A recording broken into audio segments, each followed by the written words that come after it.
êtes réveillé? C'est aux environs de 10 heures. Si j'ai bon moment, c'est dans la matinée. Et à quel moment vous avez été informé que la manifestation ou le meeting était en train de se tenir? Il y a eu deux phases, c'est ce que je vais vous expliquer, Monsieur le Président. Calmement. La première phase, je rentre à l'abbé, de l'abbé, je rejoins ma chambre.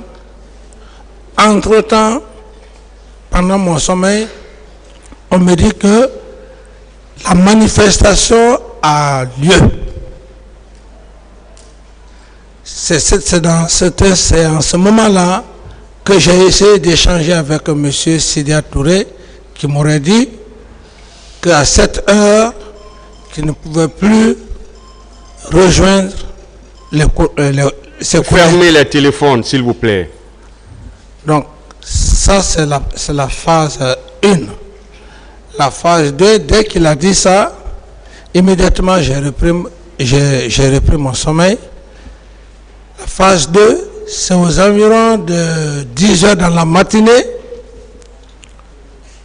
qu'on m'a réveillé pour dire que effectivement que la manifestation a eu lieu. Voilà, c'est Qui vous a réveillé, ce camarade? Mon officier d'opération, paix à son âme, Joseph Makambo. Et qu'est-ce qu'il vous a dit quand il vous a réveillé? Quand il est, d'abord pour la première fois, il m'a dit, que Monsieur le Président, que vraiment, il y a la manifestation, que ça ne va pas, il y a vraiment la manifestation. Bon, quand il a dit, c'est en ce moment-là,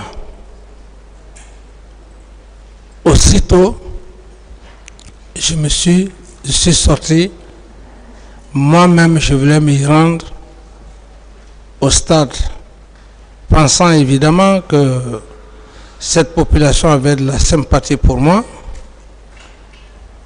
C'est dans cette situation que les militaires qui étaient autour de moi, y compris M. Aboubakar Toumba, quand ils m'ont vu sortir, j'ai dit que je vais aller à la rencontre des leaders. C'est là où les militaires sont venus pour me dire non, Monsieur le Président, il ne faut pas aller. Et Toumba, comme il était effectivement l'aide de camp, il m'en a dissuadé. J'ai vu effectivement, ils ne m'ont pas laissé monter dans le véhicule. Et donc, ils m'ont ramené au bureau, au salon. Ça veut dire que vous, dès qu'on vous a réveillé, vous avez voulu vous rendre au stade? Oui, parce que... Pour parler au leader, voilà. Ce que vous venez de dire, et vous avez été empêché. Voilà. Vous avez été empêché, vous n'avez pas pu vous rendre au stade. Parfait. C'est ce que vous venez de dire. Parfait, parfait. Et qu'est-ce que vous avez fait?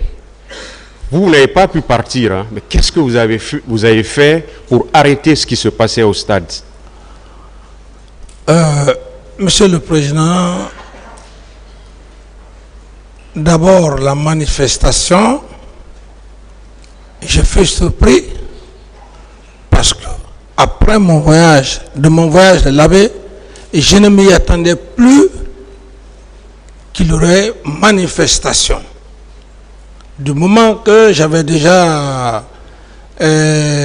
attiré l'attention des leaders, comme j'avais des leaders religieux, pour moi tout était OK. Alors à cette heure, on me dit que les gens doivent marcher. Le premier devoir, c'était d'avoir l'un des leaders charismatiques, M. Sidia. En ce moment-là, Monsieur le Président, je ne pouvais pas prendre aucune autre disposition pour ne pas enfreindre aussi à la liberté. Je ne pouvais pas enfreindre. Quelle autre disposition aurais-je prise du moment que M. Sidia dit qu'il ne peut pas reporter la manifestation. Monsieur Camara, Oui. est-ce que vous savez ceux qui se sont rendus au stade? Oui, à ma connaissance, la personne qui s'est rendue au stade, Vous pouvez me citer certains noms? voilà. Donc, dans cette situation, comme je venais de le dire, quand je voulais monter dans la voiture, M. Toumba, qui était mon aide de camp, mon homme de confiance, d'ailleurs je puisse le dire, mon homme de confiance à l'époque, il a personnellement contribué afin que je ne parte pas au stade. Et donc, je suis revenu au bureau. Mais à mon fort étonnement, on vient me dire que M. Toumba est au stade. Donc c'est la seule personne, parce que là, on me l'a informé qu'il est au stade. Ils ne m'ont pas dit que tel ou X est au stade. Monsieur Camara, en votre qualité de chef de l'État, Oui.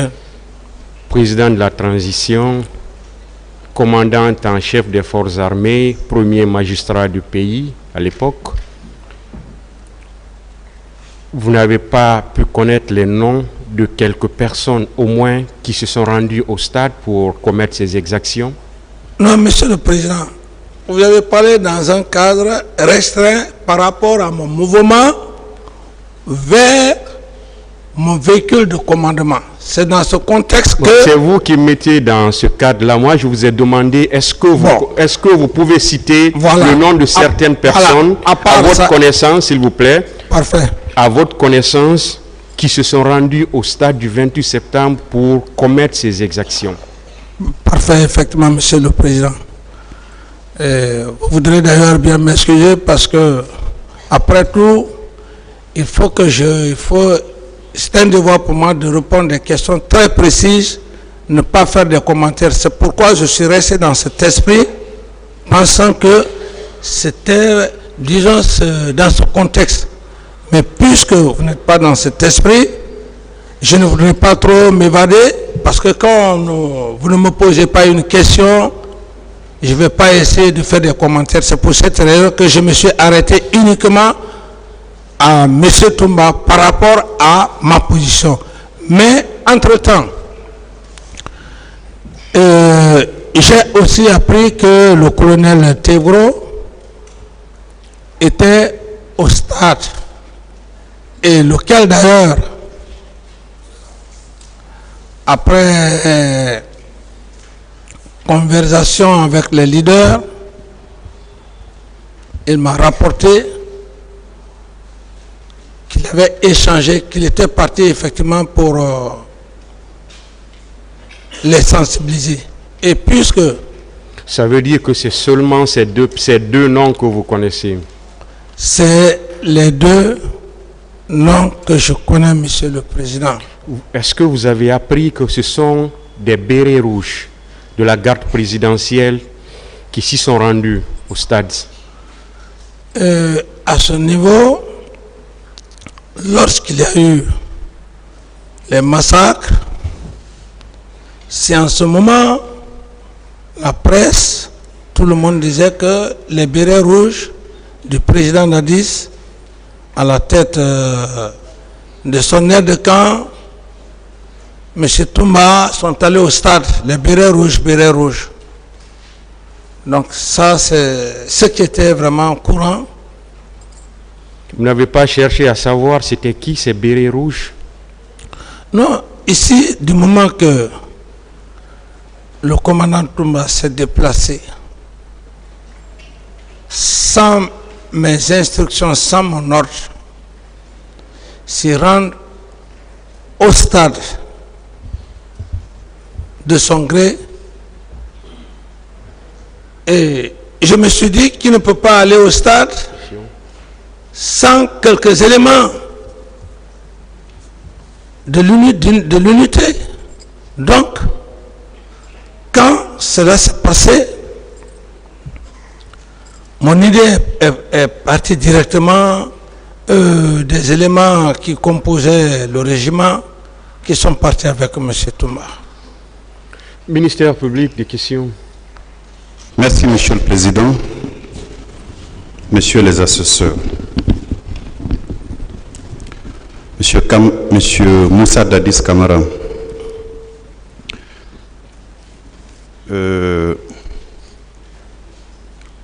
Nous allons à tour de rôle vous poser des questions. Hier, dans votre exposé,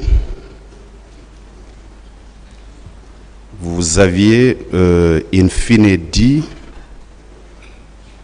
que l'ordonnance qui saisit la juridiction vous a renvoyé devant elle pour des faits de complicité. Parfait. Et vous êtes allé jusqu'à vouloir dire que toute question qui sortirait de ce cadre-là, vous apprécierez l'opportunité de répondre ou non. Je dois vous rappeler que vous avez un statut à cette barre. Vous êtes accusé comme tous les autres. C'est un rituel et nous vous poserons toute question susceptible d'éclairer la religion du tribunal. Vous n'avez pas un statut spécial, vous êtes accusé au même titre que ceux qui vous ont précédé.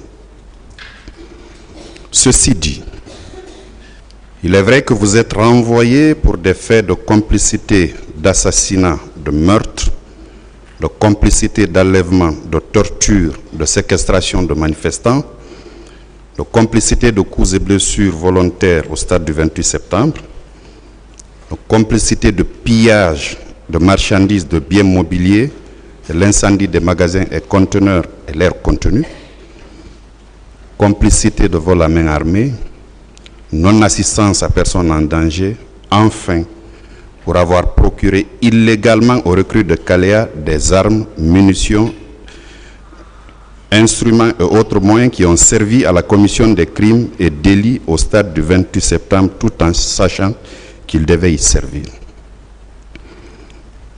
Alors,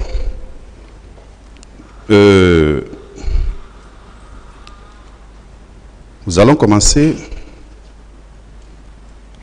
Je vais commencer par vous demander, la fois dernière, quand vous décliniez votre identité, vous aviez dit que vous étiez économiste, n'est-ce pas? Oui. Quel a été votre parcours universitaire, M. Kamara? Merci, merci, monsieur le procureur. D'abord, je voulais juste revenir par rapport à ce que vous venez de dire. Lorsque vous dites que je n'ai pas un statut particulier, ça me frustre parce que je ne l'ai pas montré devant cet auguste tribunal. J'ai été clair pour dire que je suis un officier d'état-major. Lorsque, monsieur le procureur, vous faites allusion par rapport à votre article même, de l'article 19-20, je ne voudrais pas que ça donne une connotation comme si moi j'ai un statut particulier. Je n'ai pas un statut particulier de chef d'État. Je suis là comme un accusé comme tous les autres en ma qualité d'officier d'état-major. Je voulais juste cette précision. Vous ne m'avez pas compris. Excusez-moi, vous ne m'avez pas compris. Voilà. Ce que j'ai voulu dire, ouais, à l'image de tous les autres qui sont passés avant vous, ouais, qui n'ont pas défini la manière par laquelle nous allons poser de questions, j'ai commencé par vous dire que nous poserons toutes les questions susceptibles d'éclairer la lanterne de la juridiction de jugement. Merci, pas de problème, monsieur le procureur. Et que vous êtes accusé au même titre que tous ceux qui vous ont précédé. Parfait, parfait, monsieur. Vous avez compris? Oui, j'ai compris. Oui. Voilà. N'enlevez pas mes expressions de leur cadre. Merci bien. Allons-y. Alors, monsieur le procureur, je ne voudrais pas faire des commentaires sur mon parcours universitaire. Ce n'est pas l'objectif pour lequel je suis là.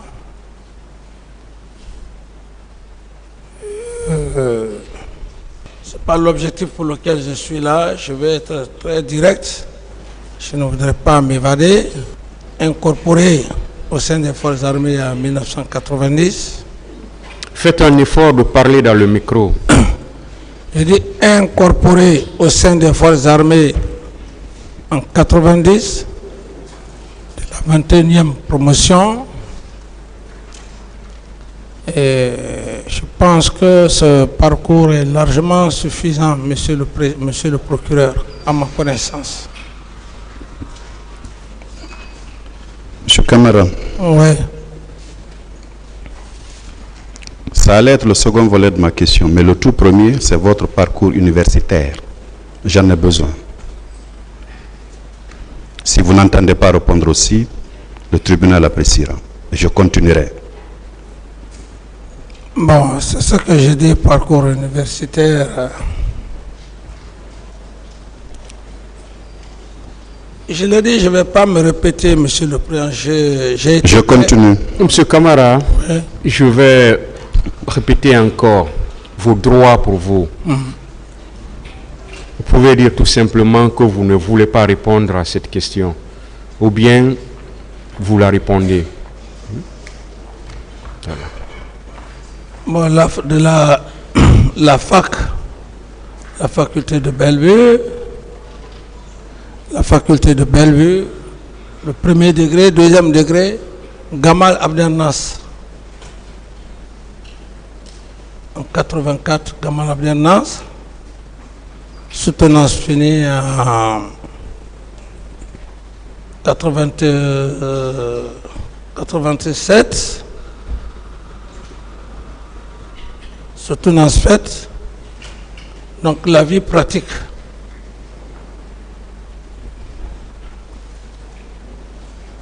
C'est tout? C'est tout, monsieur le procureur. Du premier degré, le second degré, parce qu'à notre temps, le premier degré consistait quoi? La première année, la deuxième année, la troisième année. Vous faites la troisième année, vous faites maintenant un concours pour accéder à l'université réelle. Très bien. Et cette époque, vous échouez en troisième année, on vous demandait si vous voulez travailler dans la fonction publique, ainsi de suite. Et ceux qui avaient la chance d'avoir le concours, ils accédaient directement à l'université. Donc c'était un peu notre système. Ce n'est plus comme aujourd'hui, de la première année, deuxième année, troisième année, ainsi de suite. À notre époque, il y avait une différence. Premier degré, deuxième degré, première année, deuxième année, troisième année, vous n'êtes pas considéré comme universitaire. Était seulement considéré universitaire que ceux-là qui avaient obtenu le concours d'admission pour Gamal. C'est pourquoi je parle de premier degré et de deuxième degré. Très bien. En quelle année vous avez intégré les forces armées guinéennes? En 1990. En 1990. Oui. Quel a été votre parcours militaire? Parcours militaire, classe 90, commune de base, au centre d'instruction d'infanterie de Kenya. 92, on est affecté dans les différentes unités, pour ne pas dire dans les différents états-majors, une bonne partie à la douane, la police, la gendarmerie, l'armée de terre. Donc, j'ai eu la chance de rester dans l'armée, dans le groupe de l'armée de terre, parce que c'est ce qui était effectivement ma vocation. De là, l'armée de terre, on m'envoie à l'intendance, service de l'intendance, au grade de caporal. Et c'est d'ailleurs, je ne pourrais pas parler de mon parcours sans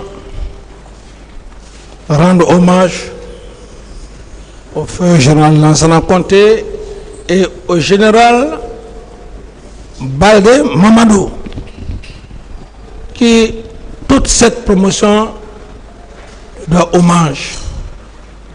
C'est à partir de cet instant,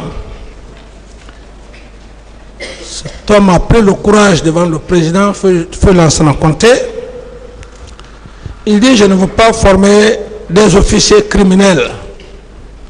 Leur diplôme universitaire, ils n'ont qu'à mettre dans la poche. Ceux-là qui ne voudront pas passer par les écoles, l'université c'est à part, les académies c'est à part. C'est à partir de ce moment, 92, chacun essayait de se battre. Ou personnellement, je me suis choisi deux voies. La première voie, il fallait me préparer pour le concours de Saint-Cyr. Et la deuxième voie, faire le concours d'admission pour les cours allemands. J'ai eu cette chance. Et pendant cette formation de cours, Dieu m'ouvra la porte pour l'Allemagne.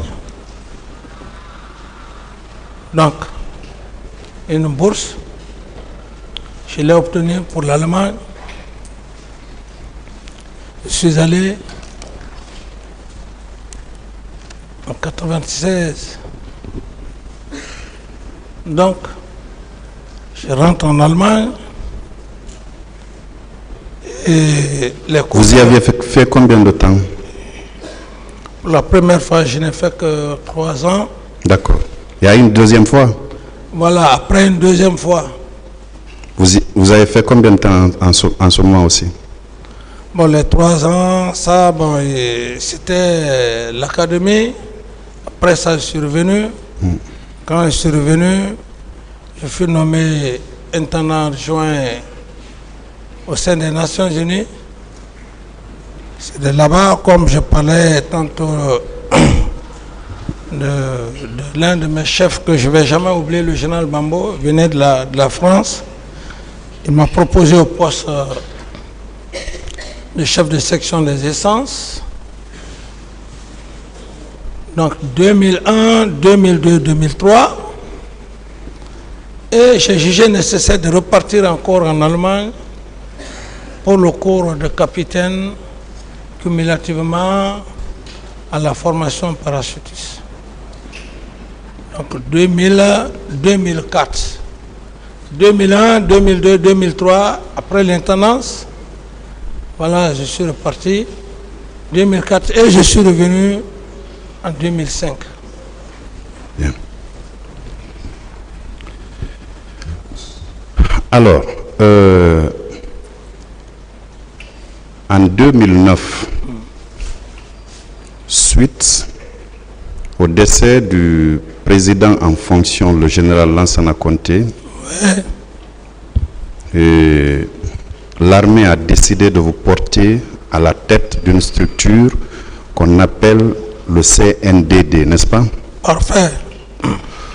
Comment et quand est née cette structure-là? C'était bien avant le décès du général ou bien après? Le CNDD? Oui. Le CNDD est né après le décès du feu général Lansana Conté, paix à son âme. Ce n'était pas de son vivant, c'est après sa mort. D'accord. Après sa mort. Parfait. Alors, comment il était structuré? Le CNDD? Le CNDD. Parce que vous en étiez le président. Ouais. Je me souviens qu'on parlait du secrétaire permanent et autres organes. Comment il était structuré? Le CNDD, c'est ceux-là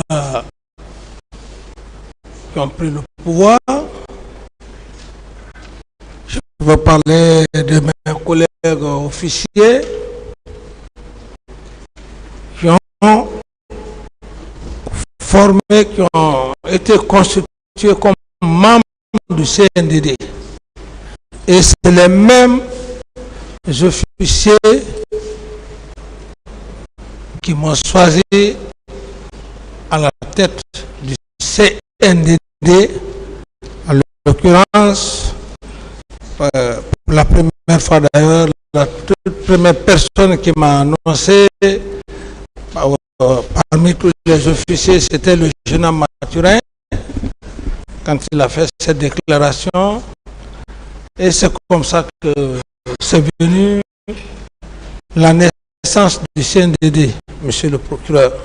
Bien, j'ai compris la naissance. Ouais. Je voudrais savoir quelle était la structure du CNDD. Non, le CNDD, il n'y avait pas une structure en tant que telle. Le CNDD est là, les fondateurs, certains sont ministres, et certains sont des secrétaires ou des hautes fonctions, et c'est d'ailleurs l'administration même qui était le plus important sous mes yeux. Ce n'était pas un CNDD comme on peut le dire, le CNDD, voilà, les militaires. Non, ce n'était pas ça. Du moment que j'avais déjà constitué, j'avais déjà choisi un premier ministre charismatique, intellectuel, et je n'avais plus besoin. Moi-même, je n'y partais même plus au conseil de ministres. Je n'avais pas besoin d'appeler le CNDD. Appeler le CNDD, venir faire quoi? J'étais dans un objectif. Mon objectif, c'est ce que j'avais fait au bout de ces 11 mois. Donc, je n'avais pas besoin de dire, bon, les militaires, le CNDD, venez, on a telle réunion. Non. Donc, honnêtement, le CNDD était là uniquement que de nom, parce que c'est eux qui ont pris le pouvoir avec moi et qui m'ont désigné comme président de la transition, chef de l'État. Sinon, autre structure, dire bon, dans cette structure, c'est comme... Non, cela n'existait pas à ma connaissance. Ma question, en fait, on entendait parler du président du CNDD, du premier vice-président, du deuxième vice-président. Je me rappelle qu'il y avait un certain Moussa Keita, si mes souvenirs sont bons, qui était secrétaire permanent du CNDD.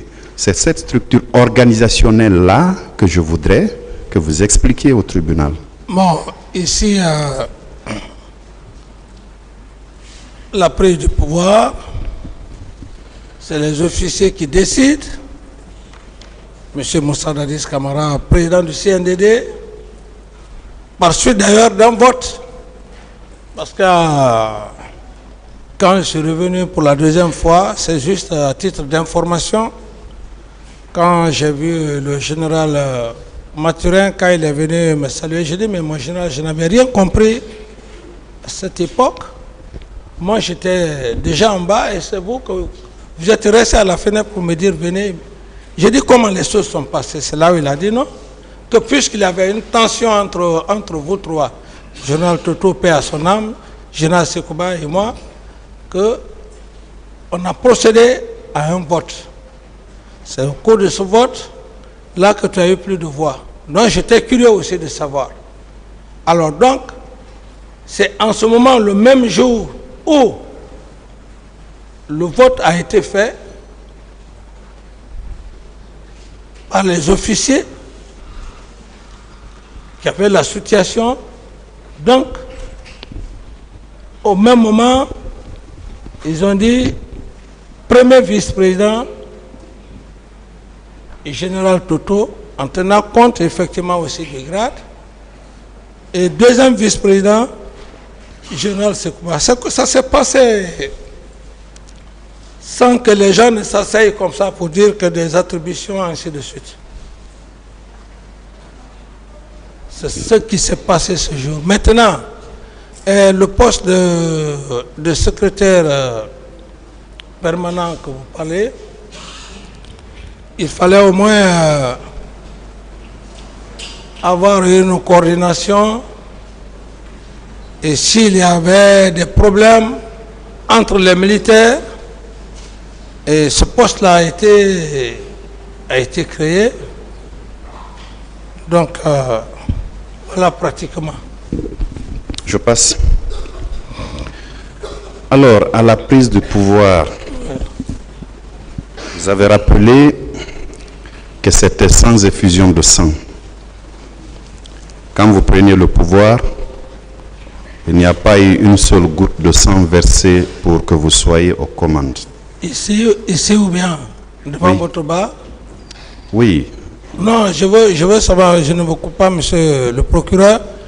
Je voulais juste que vous me dites, dans mes déclarations ici, ou bien quand j'ai pris le pouvoir pour la première fois. Parce que je me rappelle bien. Monsieur Camara, ouais. Vous êtes un peu pressé. Attendez que monsieur le procureur pose la question. Il n'a pas encore fini. Laissez-le poser la question. Parfait, allez-y. Allez-y, monsieur le procureur. À la prise du pouvoir, juste après, vous avez fait des déclarations. Parfait. Maintenant, on est d'accord. Il n'a pas posé encore la question. Soyez patient. Vous avez fait des déclarations. Parmi celles-là, je retiens que vous aviez indiqué à maintes reprises que vous avez pris le pouvoir sans effusion de sang. Parfait. Ensuite,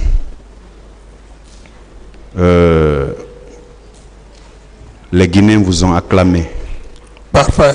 Les forces vives de la nation en ont fait autant. Parfait. Les leaders politiques aussi. Parfait. Alors, après tout ça, qu'est-ce qui a envoyé un hiatus entre vous et les forces vives de la nation? Autrement dit, qu'est-ce qui a été la divergence de vue entre vous et les forces vives de la nation pour que celle-là puisse appeler à un meeting? Qu'est-ce qui a envoyé ça? Merci bien, monsieur le procureur. Vous savez, ce sont des questions comme ça que le peuple de Guinée a besoin, monsieur le procureur. Après tout ça, pourquoi il y a eu quiproquo entre moi et les forces vives? Je reviens, monsieur le procureur. Effectivement,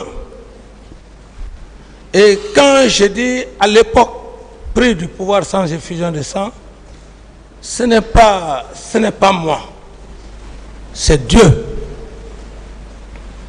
C'est Dieu. C'est parce que je suis resté longtemps dans le cœur de ces hommes-là. Ils m'ont vu avec le feu général Lansana Conté. Je veux faire cette précision. Pourquoi il n'y a pas d'abord eu effusion de sang? Ce n'était pas ma force, monsieur le président. Ce n'est pas la question. Non, je veux aller point par point. Répondez à la question. Voilà. Il y a une seule question qui vous a été posée.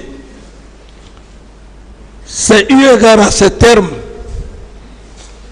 que certains leaders qui étaient là et qui voudraient coûte que coûte, avoir le pouvoir bien avant le feu général Lansana Conté, ces leaders, je veux dire clairement et nettement, le professeur Alpha Condé, c'est ce que les gens ne veulent pas. Puisqu'ils savaient,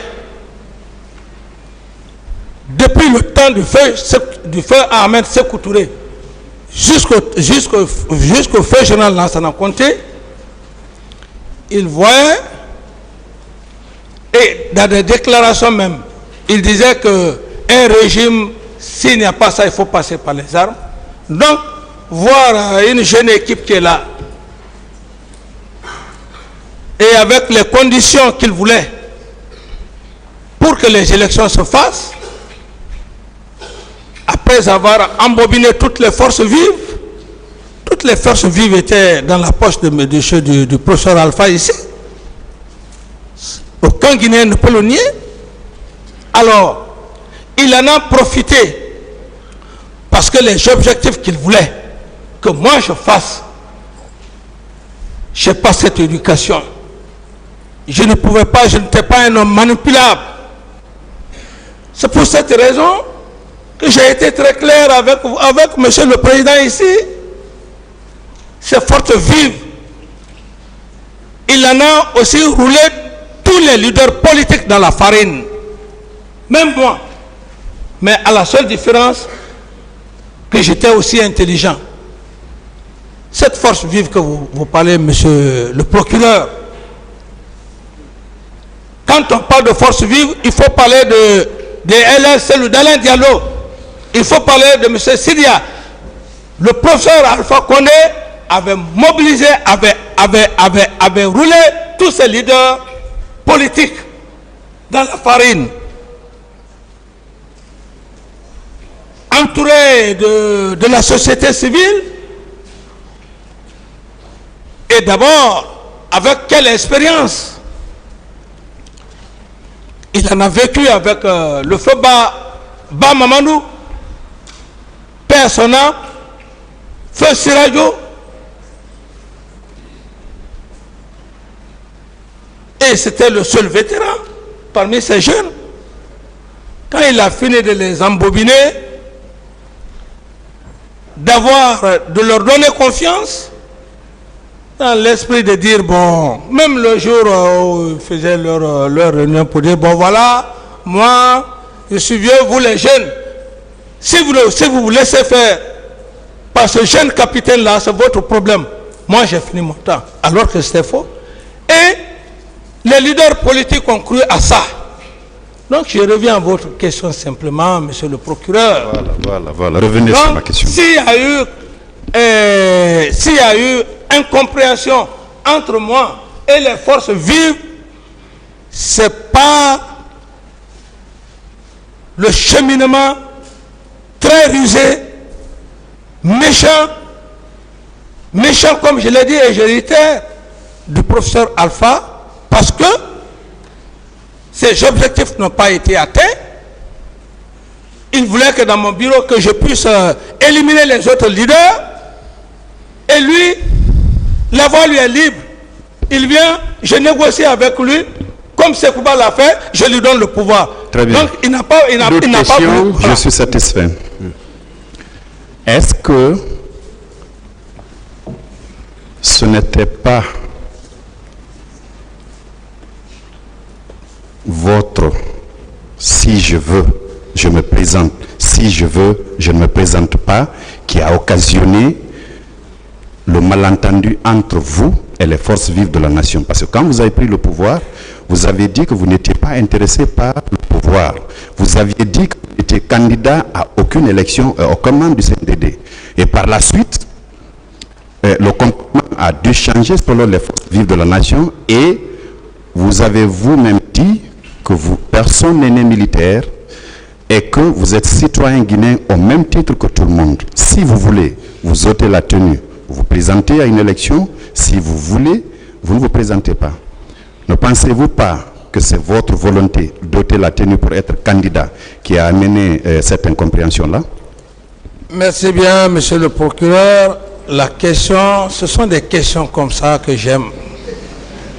Honnêtement, c'est pourquoi hier, je n'ai pas voulu vous indexer, monsieur le procureur. Je disais qu'il y a un procureur, c'était bien vous, quand nous étions dans la salle. Monsieur Camara, répondez à la question, s'il vous plaît. La question, elle est simple. Monsieur le procureur, par rapport à votre question, je me mets en faux de tous les esprits propagandistes qui ont tenté après ceci, cela pour dire c'est parce que le président Dadis voulait se présenter aux élections. Monsieur le procureur,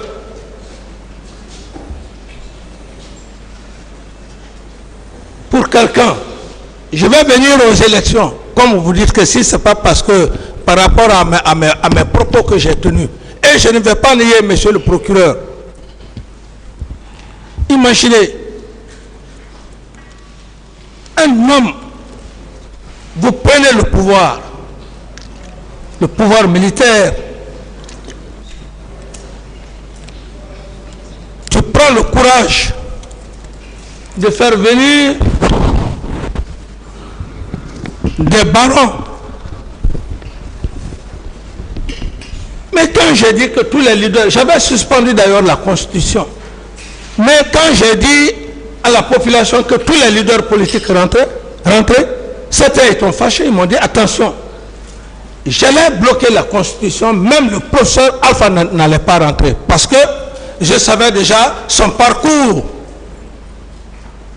Mais c'est un risque que j'ai eu à faire et je ne le regrette pas, parce que j'étais dans l'esprit qu'il y a la démocratie. Vous envoyez des leaders politiques, tout le monde les a vus ici au palais. Monsieur le procureur, chacun passait tour à tour de rôle. Et à un moment donné, ces mêmes leaders essayent de vous talonner, comme si vous n'étiez pas guinéen.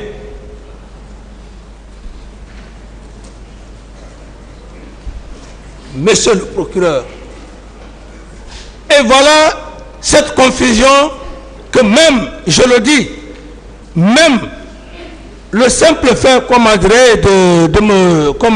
de tenir ce langage, c'était le comportement, la manipulation, parce qu'il avait fini même, et là, dans un dialogue que je parle, il avait fini, il avait embobiné tout le monde. Même si tout le monde a été roulé dans la farine ici, et on fait croire à la société civile, non, Dadis, c'est ceci, cela. Même les organisations qu'ils ont eu à faire ici, même la première organisation au stade, mais le professeur Alpha avait des hommes infiltrés. C'est maintenant là que il avait des hommes infiltrés, même au sein de l'armée, même dans mon gouvernement. Donc, la première réception qui s'est tenue au stade, où les jeunes sont venus pour poser ma candidature, monsieur le président, publiquement. Mais j'ai compris, j'ai été très réfléchi, je suis allé simplement, j'ai dit, bon, vous avez parlé, je vous ai compris, je vais vous répondre. Monsieur Mais ça, c'était... Monsieur Camara, est-ce que c'est à cause des propos cités par monsieur le procureur ce n'était pas la qui a eu rupture entre vous et les forces vives? Ce n'était pas la cause, monsieur le président, ce n'était pas la cause. Monsieur le procureur, d'autres questions. C'est bon. La cause, elle est... Je continue mon interrogatoire, monsieur Camara. Alors, puisqu'il y a eu incompréhension entre vous, les forces vives ont estimé qu'il fallait tenir un meeting pour protester énergiquement contre une éventuelle candidature du capitaine Moussa Dadis Camara. Ils se sont entendus sur une date et sur une heure.